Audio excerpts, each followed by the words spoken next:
What's up again, guys? Brian here at 3TR, and welcome to episode 173 of my weekly Q&A show, The People's Questions, taking place right after E3. So I hope you guys enjoyed all the really cool announcements, because we certainly got a good number of questions coming from a number of you involving E3, so that's a good thing. And before I begin, I would just like to thank all of you that actually followed my little rule about last episode about only sending in 3 questions per person. I think I'm going to make that a permanent thing for my channel, just so I can make things a little bit more organized. So jumping right into the first 2 questions coming from a newbie for the first time of the People's Questions, and you go by the name of awig22, and you want to know what were my thoughts on the new Just Cause. It seems like it's going to be one of those run around, blow up everything in sight type of games, something like a Grand Theft Auto, except the whole purpose is to cause total mayhem and destruction, and obviously the action is completely unrealistic, but I think it's just one of those just go out there and have fun type of games, something like Saints Row or Grand Theft Auto or something like that. But I've never really been a big fan of the Just Cause series, so I won't be getting it, but I know that there's a lot of people out there that certainly will get it and enjoy it. Your next question is there any way that the next Battlefront can be successful without space battles and instant action?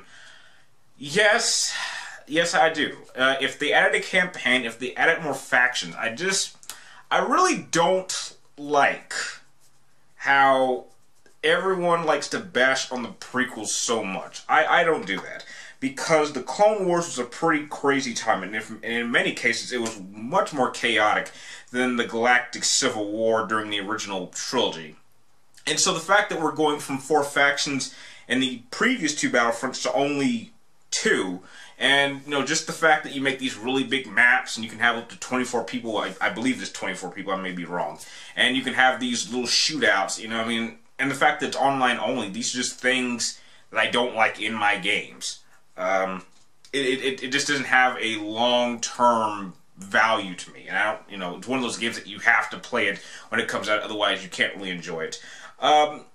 So I guess if they added more factions, if they added a campaign, maybe if they added more planets. I know they're going to add more planets with DLCs, which that's another trend that needs to go away, because it's not helping any type of game, in my opinion. Yeah, just a couple of those things I think would help Battlefront be a successful game, even without space battles or instant action. The next request is coming from SwitchKid1, and you want to know, before the game comes out, do I think Arkham Knight will be the villain we've already seen in the costume? I hope to God not. For those of you that don't know what he's talking about, there was a picture released that's, I'm not sure if we saw the same picture, that states that the Joker was the Arkham Knight, which, I guess that might be fake, because as we saw in the E3 trailer, that the Joker's body was cremated, so unless he had like a clone or something, I doubt it's Joker. So, I don't know. We don't know who this villain is. Apparently, this is a completely new, original villain just for this game, and I can't wait to find who it is. Your next question is, what is my overall opinion on Arkham City? Okay, this is easy. Here's how I saw it. Overall, I think that Arkham Asylum was much more balanced and therefore the better game. However, Arkham City was better in nearly every single department. The problem was that because it was a much bigger game, it had problems. And so, in a whole, it makes it slightly below Arkham Asylum. Arkham Asylum was a smaller game and more contained, but it had practically no problems, as opposed to Arkham City, which was much bigger and much better in terms of gameplay and the amount of scale that it had, but it had problems with it, and that's what brought it down for me. So, I really enjoy Arkham City. I would say at this point, it is definitely my second in the franchise, and heck, that might drop down if Arkham Knight lives up to the hype. So, yeah, I really did enjoy Arkham City. Your next question is, who would I cast as the Joker? I don't know. I'm really not the type of person to ask for casting. I'm not that type of person that really pays attention to who I think should be in this role. So I don't know who you would cast as the Joker other than Jared Leto or Heath Ledger or Jack Nicholson, because I don't really view actors like that. I don't watch movies, look at this actor, and think, he would make a really good Joker. I just don't do that. The next question comes from a newbie, and a newbie with a very interesting name, and he is an Apache Indian. Very interesting.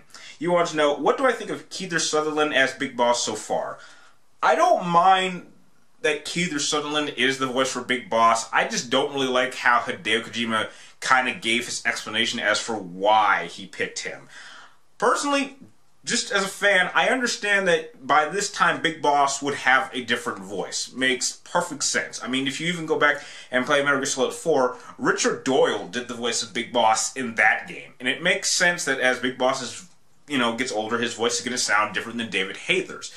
And the fact that, from what we've heard, he won't be doing a lot of talking. And so the whole concept of, I want to pick an actor who could give all these emotional expressions makes no sense, because from what you're telling me, he won't be really doing much talking, which won't really require much facial movement. But from what I've heard, he'll be fine. I don't think he'll be talking as much as other characters, so I don't think he'll be hurting the character at all. Going on to the next three questions, they are coming from CRT Gaming, and you want to know, what was my least favorite thing that I saw at E3? Definitely that stupid little Final Fantasy Kitties thing, like Final Fantasy World or whatever the hell it is, the thing that they showed right before the Final Fantasy VII Remake trailer. That was a terrible tease following up to the awesomeness of the Final Fantasy VII trailer. Next question is, why do I think so many people are into E3? I think because it is undoubtedly the biggest gaming convention of the year. That is usually where most of the bigger titles will be announced. There are other conventions like the Tokyo Game Show and PAX Prime, and there's even some other conventions in Europe, but they don't really generally announce anything on this scale. So the reason why people are into it is because they want to know what are the next hottest games coming out over the next 2 years. What's going to be the next big console? If you're going to want to have the biggest audience to show off your game, then you have to do it at E3. And that's why so many people are really into it, which is why I'm going to bust my ass to make sure I go back to it next year, because it's been 2 years since I went to an E3 and I want to go back, like now. The next question is, why am I so awesome about interacting with my fans? Well, I didn't know I had fans. I thought I had friends that watch my videos, and because I don't have any friends in real life, so I got you guys. So I guess that's why I'm so awesome and why I enjoy interacting with you guys. The next two questions come from DravenG, and you want to know, do I think Kung Fury should be made into a Netflix series? Absolutely. I've seen this thing at least 10 times, and despite it's really stupid, I would love to see an entire Netflix series done. I think it would be very, very successful and very entertaining. I wouldn't want to see a full-length film made out of this concept, but it's like the perfect throwback to 80s action flicks. So I think that's what made it work so much, despite its stupidity. Next question is, who would win in a fight between Black Widow and Talia al Ghul? That's a tough one. If it's to the death, I think Talia would win, because Black Widow, despite her special training, I don't think it's on par with someone like the League of Assassins.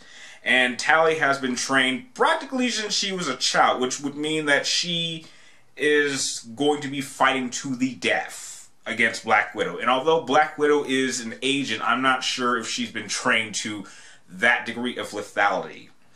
She would certainly try to probably disable Talia, and she certainly would get some good hits, but Talia is a much more ferocious combatant than Black Widow, so I think Talia al Ghul would certainly win. It would be a good fight, though. And let's see what we got. And the last three questions of the episode come from Phil of the Darkness March, and you want to know, do I think there should be a game where you play as Sparta, or at least have him as a DLC character? Well, if you actually play Devil May Cry 3, I think he's an alternate costume. So, they have used Sparta before.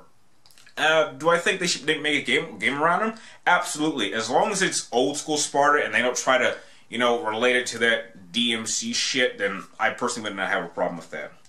Your next question is, do I think Red Hood would fight Batman in the DLC?